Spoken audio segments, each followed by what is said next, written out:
ये है इंसानी तारीख की सबसे खतरनाक चीज। With such destructive power, it threatened the world. A deadly game of stealth. An undeniable strategic deterrent. Nuclear warheads that can wipe out countries. पूरे वर्ल्ड वॉर 2 में 5 मेगाटन एक्सप्लोसिव्स यूज किए गए। ये ट्राइडेंट 2 मिसाइल है जो 12 nuclear war heads carry कर सकता है और इस एक मिसाइल में भी 5 मेगाटन एक्सप्लोसिव मटेरियल होता है और एक सबमरीन 24 ट्राइडेंट मिसाइल कैरी कर सकती है। Enough nuclear power to destroy the human race several times over. हमारे पूरे इतिहास में कोई हथियार इतना डेडली नहीं था जितनी ये सबमरीन्स हैं। लोगों को अंदाजा ही नहीं कि हम इंसानों ने क्या चीज बना दी है। Submarines are meant to be unseen, मतलब उनका पर्पस ही ये है कि कोई उन्हें डिटेक्ट ना कर सके, कोई उन्हें देख ना सके। सबमरीन्स के थ्रू आप अपने दुश्मन पर एक किस्म का साइकोलॉजिकल प्रेशर रखते हैं क्योंकि ये किसी भी वक्त कहीं भी हो सकती है और किसी को पता भी नहीं चलता।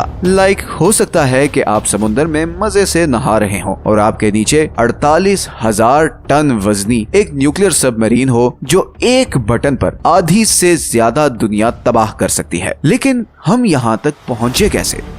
ये सबमरीन्स इन्वेंट कैसे हुई?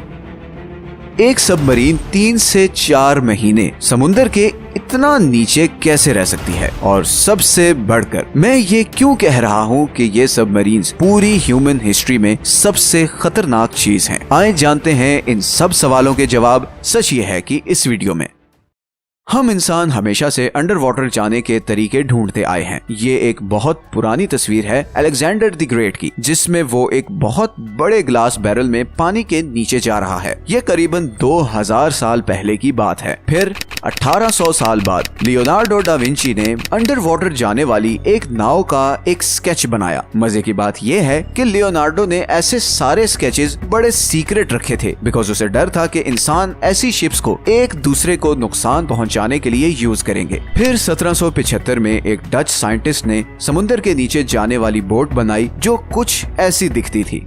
इसे टर्टल बोट कहा जाता था और ये ह्यूमन हिस्ट्री की सबसे पहली सबमरीन थी। डच ने इस बोट को ब्रिटिश के खिलाफ फ्रीडम वॉर में यूज करने की कोशिश की, मगर ये डूब गई और सारा एक्सपेरिमेंट फेल हो गया। खैर 19वीं सदी में इस आइडिया पर काम बहुत तेज हो चुका था। एक जर्मन साइंटिस्ट रुडोल्फ डीजल ने एक इंजन इन्वेंट किया जिसने सब कुछ बदल कर रख दिया। ये इंजन हवा और फॉसिल फ्यूल्स को मिक्स करके एक प्रेशर क्रिएट करता था जिससे छोटा सा एक्सप्लोजन होता था और चीजें चलने लग पड़ती थी। जर्मन्स के जहन में आइडिया आया कि क्यों ना इस इंजन को अंडर वाटर बोट्स में यूज किया जाए और फिर इस तरह उन कश्तियों की बैटरी को समुद्र के नीचे इस प्रोसेस के थ्रू चार्ज किया जा सकेगा। जर्मन साइंटिस्ट्स ने इसी आइडिया पर अमल करते हुए पहली मॉडर्न सबमरीन इन्वेंट की। इन सबमरीन्स को यू बोट्स कहा जाता था, लेकिन इनका सिर्फ एक प्रॉब्लम था। इन सबमरीन्स के इंजन को हवा चाहिए थी और अंडर वाटर ऐसा कोई सिस्टम तो था नहीं। इसीलिए जर्मन सबमरीन्स को हर 48 घंटे बाद पानी के ऊपर आना पड़ता था ताकि इंजन हवा पकड़ सके और जैसे ही वो पानी के ऊपर आती थी तो डिटेक्ट हो जाती थी और वो जो सरप्राइज वाला सारा एलिमेंट था वो खत्म हो जाता था। लेकिन ये प्रॉब्लम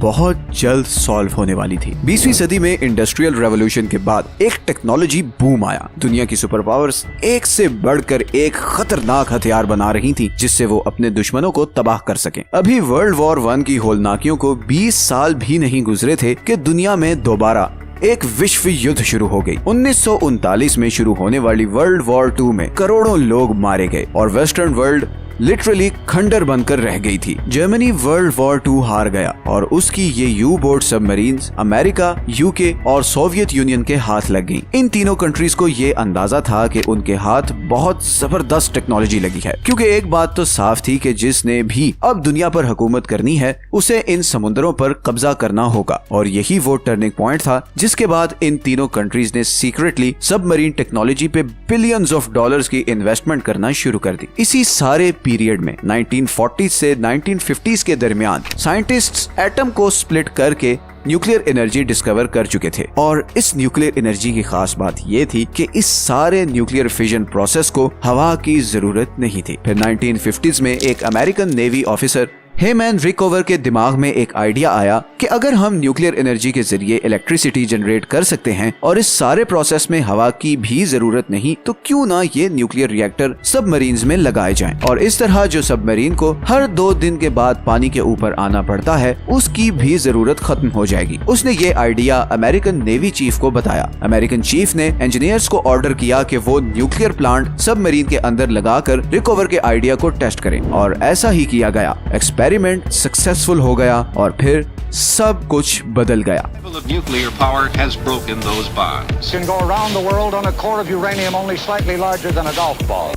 अब सबमरीन्स को हर कुछ टाइम बाद ऊपर हवा में आने की जरूरत नहीं थी। अब एक सबमरीन 20 साल तक अंडर वाटर रह सकती थी। लेकिन जाहिर है इन सबमरीन्स पर ट्रेंड फौजी होते हैं और उनके खाने पीने का भी बंदोबस्त करना पड़ता है। इसीलिए हर 3 महीने के बाद सबमरीन को ऊपर आना पड़ता है ताकि खाने की सप्लाईज को रीस्टॉक किया जा सके और नए फौजी सबमरीन्स पर आएं। न्यूक्लियर रिएक्टर लगाने की वजह से अब सबमरीन्स बड़ी आसानी से महीनों तक समंदर की डेप्थ में रह सकती थी। लेकिन सिर्फ अंडर वाटर रहना काफी नहीं था। सोनार अभी भी सबमरीन्स डिटेक्ट कर सकता था। सोनार असल में एक ऐसी टेक्निक है जिसमें आप साउंड वेव्स के थ्रू पानी में चीजें डिटेक्ट कर सकते हैं, और उस जमाने में सारे सुपर पावर कंट्रीज इतने एडवांस्ड हो चुके थे कि वो सोनार टेक्नोलॉजी यूज करें। इसी का तोड़ करने के लिए सबमरीन्स को रबर टाइल से कोट किया गया सो दैट सोनार के सिग्नल्स बाउंस ऑफ ना करें। ये इतने बड़े बड़े पंखों का साइलेंट मोड इंजन बनाया गया ताकि पानी में बिल्कुल भी शोर पैदा ना हो, और सिर्फ बाहर ही नहीं बल्कि सबमरीन के अंदर भी खामोशी का बहुत ख्याल रखा जाता है। सबमरीन के अंदर हर चीज पर रबड़ चढ़ा होता है ताकि जरा सी भी आवाज पैदा ना हो। सबमरीन के अंदर लोगों का बाहर की दुनिया से कोई कनेक्शन नहीं होता। हर सबमरीनर को एक ईमेल एड्रेस दिया जाता है जिस पर उसकी फैमिली ईमेल भेज सकती है, लेकिन हर ईमेल को टॉप मैनेजमेंट रिव्यू करती है और उसके बाद ही वो ईमेल सबमरीनर को कन्वे की जाती है। बेसिकली इसकी वजह ये है कि वो कोई भी ऐसी इंफॉर्मेशन इन ऑफिसर्स को नहीं देना चाहते जिससे उनका मोराल खराब हो। फॉर एग्जाम्पल, अगर किसी सबमरीनर के फैमिली मेंबर की डेथ भी हो जाए तो उसे ये न्यूज उसके शिफ्ट के खत्म होने के बाद ही दी जाती है, और यहाँ पर शिफ्ट 2 से 3 महीने की होती है। तो इन सबमरीनर्स की बहुत टफ ड्यूटी होती है। अब अगर हम वापस 70s और 80s में आए तो सबमरीन्स अब बड़ी होती जा रही थी। मतलब अगर हम जर्मनी की यू शेप सबमरीन्स को अमेरिकन सबमरीन से कंपेयर करें तो इतना ज्यादा डिफरेंस था। ये सबमरीन्स बहुत बड़ी होती हैं। लाइक अगर हम जूम इन करें तो आप ये लोगों को देख सकते हैं। यहाँ किचन होता है, ये न्यूक्लियर रिएक्टर है, और ये वो एरिया है जहां सारा क्रू सोता है। और अगर आप ध्यान से देखें तो ये क्रू कुछ ट्यूब्स के साथ सो रहे हैं। इन ट्यूब्स में न्यूक्लियर मिसाइल्स हैं। इन्हीं ट्यूब्स के थ्रू ये मिसाइल्स लॉन्च होते हैं। सिर्फ एक अमेरिकन सबमरीन के अंदर इतने न्यूक्लियर मिसाइल्स होते हैं कि ये हमारे पूरे प्लेनेट को तबाह कर सकती है।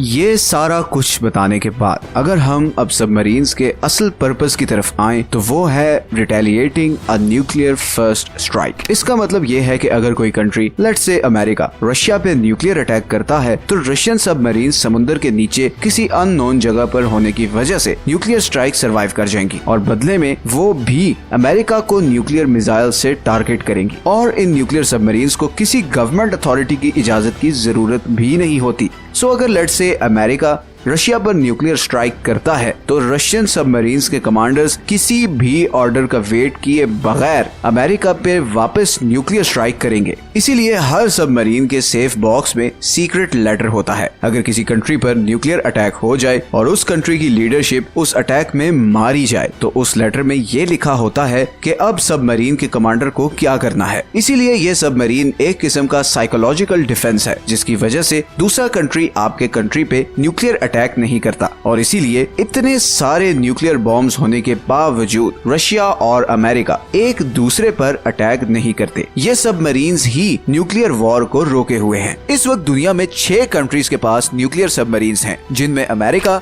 यूके, फ्रांस, इंडिया, रशिया और चाइना शामिल हैं। इसीलिए ये सारे कंट्रीज मिलिट्री जायंट्स हैं। जमीन पर न्यूक्लियर वेपन्स होना पावरफुल है, जेट्स में न्यूक्लियर वेपन्स होना भी काफी पावरफुल है। लेकिन इन दोनों ऑप्शंस में आप ये न्यूक्लियर वेपन्स देख सकते हो और इन्हें टारगेट भी कर सकते हो। मगर जब आपके पास न्यूक्लियर सबमरीन्स हो जो खामोशी से समुद्र में घूम सकती हैं, तो आपको अपने दुश्मन पर एक जबरदस्त सरप्राइज एडवांटेज मिल जाता है। सबमरीन्स का एक और बहुत बड़ा फायदा ये है कि ये जासूसी के लिए भी बहुत जबरदस्त हैं। आई एम श्योर आप सब लोग ये बात तो जानते हैं कि इस वक्त दुनिया में सारी communication in under water cables की वजह से होती है। सिर्फ इंटरनेट ही नहीं, मिलिट्री कम्युनिकेशन के लिए भी ये अंडर वाटर केबल्स यूज की जाती हैं और ये समुद्र के इतना नीचे होती हैं कि कोई वहां जाने का सोच भी नहीं सकता सिवाय सबमरीन्स के। 1970s में अमेरिकन इंटेलिजेंस एजेंसीज ने नेवी के साथ मिलकर प्लान किया कि वो रशियन कम्युनिकेशन केबल्स को पैसिफिक ओशन के नीचे ढूंढकर टेप करेंगे। सबमरीनर्स की एक टीम इस एरिया में भेजी गई और उन्हें समुद्र से 120 मीटर नीचे इस एरिया में एक केबल मिली जो सोवियत नेवल बेस से कनेक्टेड थी। अमेरिकन ने उस केबल पर टेप रिकॉर्डर लगा दिया और अब वो सोवियट्स की सारी बातें सुन सकते थे। रशियन सोच भी नहीं सकते थे कि कोई ऐसा कर सकता है। अमेरिकन ने बहुत स्मार्टली ये सब एग्जीक्यूट किया था, लेकिन बस एक छोटा सा मसला ये था कि ये टेप्स बहुत जल्दी फुल हो जाती थी और फिर हर महीने डाइवर्स को जाकर पुरानी टेप्स निकालकर नई टेप्स डालनी पड़ती थी। ये सिलसिला करीबन 8 से 9 साल चलता रहा और सोवियत यूनियन की सारी नेवल स्ट्रेटेजी अमेरिकन के पास पहुंचती रही। फिर फाइनली अमेरिकन इंटेलिजेंस एजेंसी के एक एजेंट ने ये सारी इंफॉर्मेशन $35,000 में रशियंस को बता दी और रशियंस ने ये रिकॉर्डर पकड़ लिया। आज भी कंट्रीज समुद्र में फाइबर ऑप्टिक केबल्स को टेप करते हैं। अगर आप ex-CIA कॉन्ट्रैक्टर एडवर्ड स्नोडेन की रिपोर्ट पढ़ें तो उसमें ऐसी बहुत सी चीजें मिलेंगी। खैर, अगर हम वापस इस क्वेश्चन पर आएं कि सबमरीन की डिस्ट्रक्टिव पावर कितनी है, तो मैं आपको एक डेमोन्स्ट्रेशन से समझाता हूँ। ये ओहायो क्लास सबमरीन है जिसमें न्यूक्लियर मिसाइल्स होते हैं। हर एक मिसाइल के आगे ऐसे कोन शेप्ड वॉर हेड्स होते हैं। जब भी सबमरीन से मिसाइल लॉन्च होता है तो वो ऐसे फुल स्पीड से हमारी अर्थ की एटमॉस्फेयर से बाहर निकल जाता है और वहां पहुंचते ही मिसाइल का इंजन ऑफ हो जाता है और फिर ये कोन शेप्ड वॉरहेड्स मिसाइल से निकलकर जमीन पर अपने टारगेट पर आकर फटते हैं। सबमरीन से निकले इस एक मिसाइल की पावर जापान में गिरने वाले एटम बॉम्ब से 12 टाइम्स ज्यादा है और हर सबमरीन ऐसे 24 मिसाइल्स कैरी कर सकती है। ये सबमरीन्स एक एग्जाम्पल है कि हम इंसानों ने एक दूसरे को तबाह करने के लिए कैसी कैसी चीजें इन्वेंट कर ली हैं और ये भी कि हम इंसान अगर चाहें तो हर काम कर सकते हैं। आप जरा थोड़ी देर के लिए सोचें कि पानी के नीचे 3 से 4 महीने बगैर किसी हवा के एक मशीन को चलाना एक इम्पॉसिबल काम है, मगर हम इंसानों ने ये करके दिखाया। क्यों? सिर्फ इसलिए कि हम इंसानों का सारा फोकस पावर, कंट्रोल और पैसे पर है। इमेजिन करें कि जिस वक्त ये फोकस पीस होगा, गरीबी का खात्मा होगा और बीमारियों का क्योर होगा, तो फिर हम इंसान क्या कुछ अचीव करेंगे। अगर आपको आज की वीडियो अच्छी लगी है तो इसे लाइक और चैनल को सब्सक्राइब जरूर कर दें। ये हैं वो सारे सोर्सेज जहां से हमने इस वीडियो के लिए कंसल्ट किया है।